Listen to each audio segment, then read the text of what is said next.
Mr. Amar Patnaik, Member of Parliament, Biju Janata Dal, on stage please. And Mr. Sangaran Gopal, Principal of the iconic World Skills Center.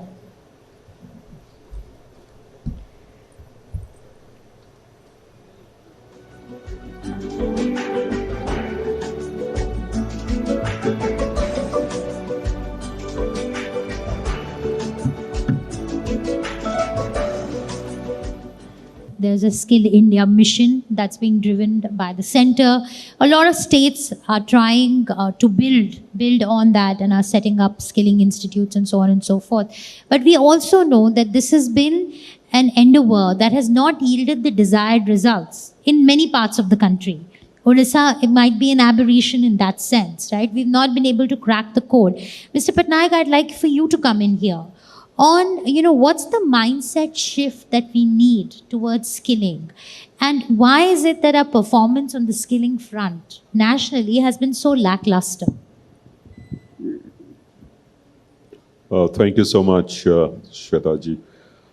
I think the most important thing which Mr. Bakshi has made the presentation is the fact that the mind shift has to shift from skill as a poor cousin of technology, BTech degrees, to something which to aspire for. That aspirational change which is required in our students who would probably like to do a BTech degree may not be of any great quality, but not a skill degree of good quality.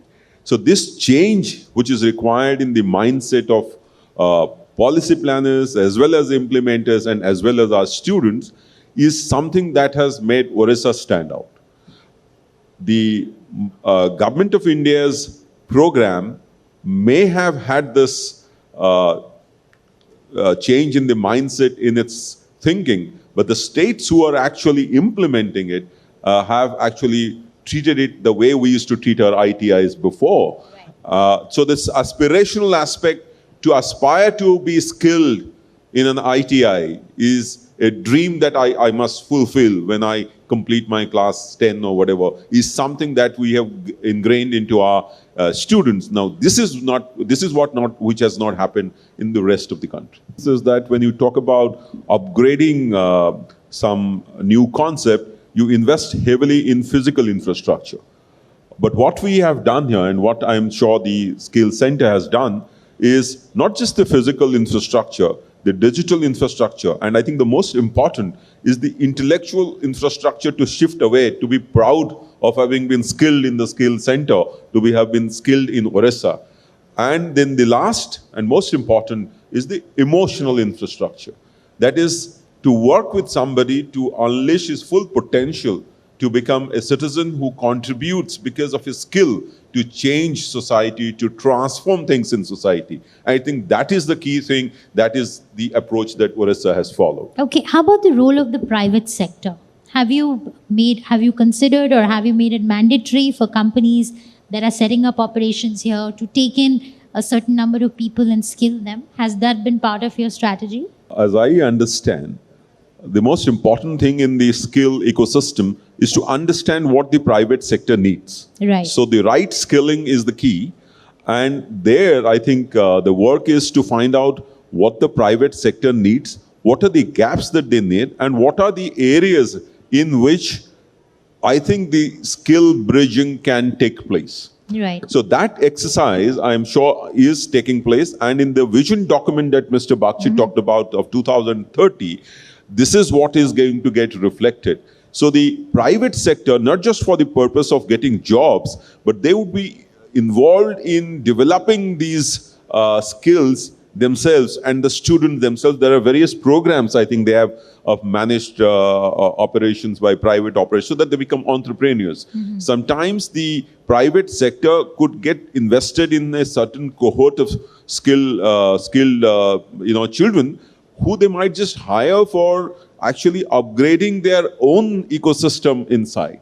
So these are various possibilities for the private sector and the government, ITI's cooperation. And I think the government of Odisha is working on that. I believe this is what is actually making Odisha stand out. I was speaking to somebody who was explaining to me that they had somebody from the government.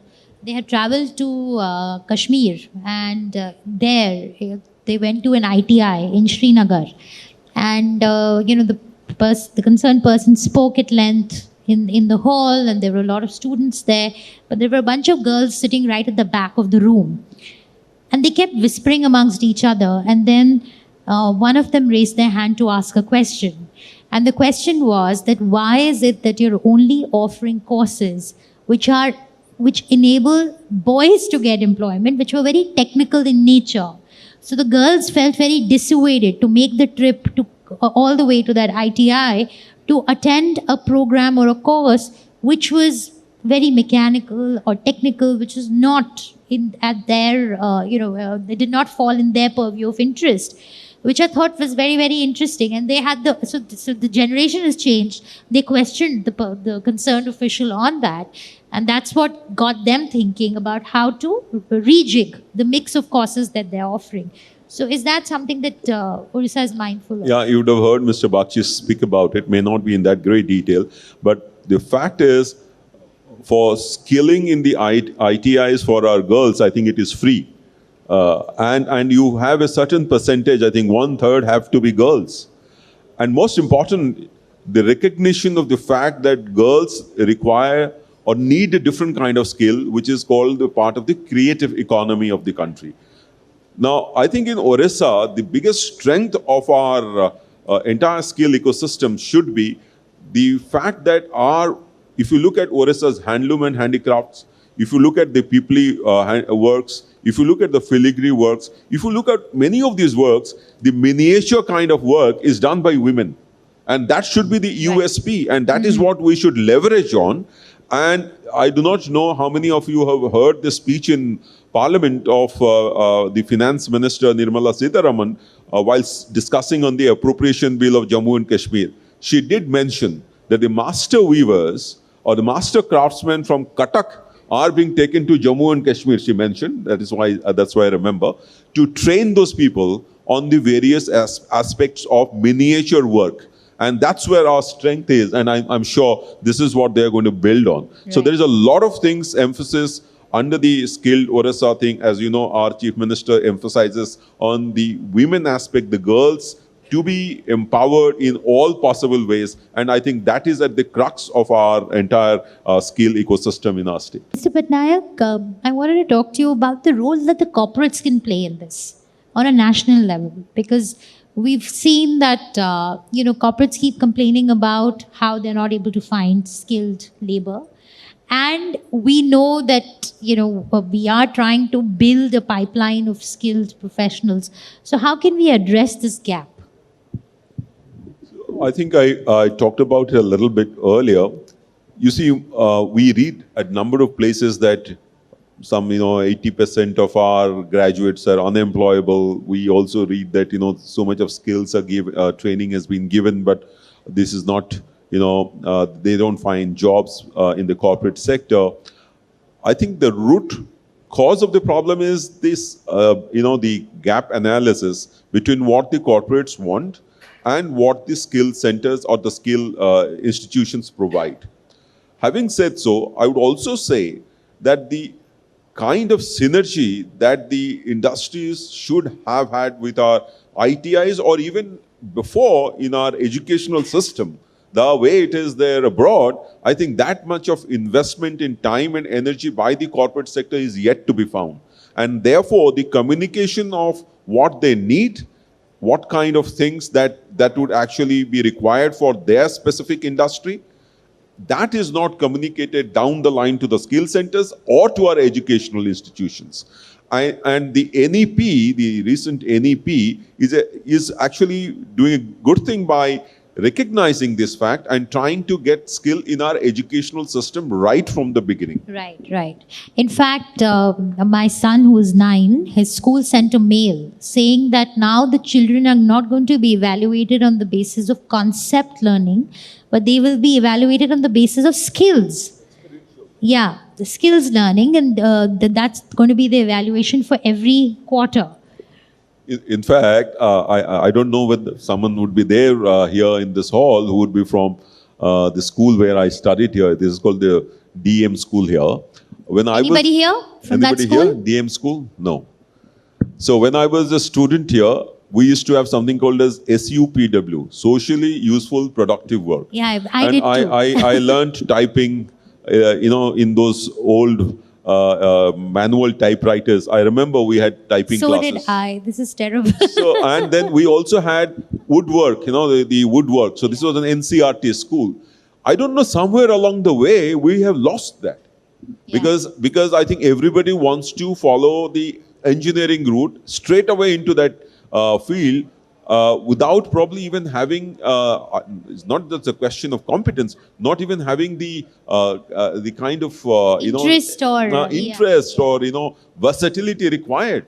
So I think the skill ecosystem has to develop to grab these people and take them in a direction in which they feel proud, they contribute to society, and the most important thing is that they are not left after completing the BTech degree complaining that we are unemployable, we are not getting jobs in the private sector. The other day, I was watching the news. It was India Today TV, and there was a news story, which was a good news story, about this young girl who was an economics graduate from Banaras Hindu University, but she'd set up a tea stall in Patna. And because she said that she did not get the kind of job that she wanted, so she decided to become a nano entrepreneur, I think, a micro entrepreneur, whatever you would like to call it. But she said she researched on the number of teas available, and she studied how thelawalas do their chai, and she set up a little stall outside. Our cab driver in Bhubaneswar is a BA. I'm forgetting his subject right now, but he's also a BA graduate and an honors graduate. And I asked him, I said, why didn't you take a job with a private company? He said, with a private company, I would have been paid 6,000-7,000 rupees a month. Now I earn 20,000 rupees a month. I own 4 taxis. So his skill is driving, and he's capitalized on that. These are very exciting times for skill, I think. The examples that you were mentioned actually are testimony to that. I think our students should realize that it is the skill education which would either not only make them entrepreneurs, not only make them find jobs in corporate sector, but would also make them entrepreneurs. You should actually go through the list of people who the world over who haven't had a formal degree, including Bill Gates himself, who dropped out from Harvard. But the point is that in our country, still it was considered that a degree could actually get them jobs. A degree is what society wants. I think it is the skill and the proficiency in that skill which should actually make a parent proud of his son or daughter and make the country proud of that particular child. And I think that is arriving. The NEP is in that direction. Things which are happening in Odisha under the guidance of our Chief Minister is absolutely brilliant, that I think many of the states should mimic and start replicating it.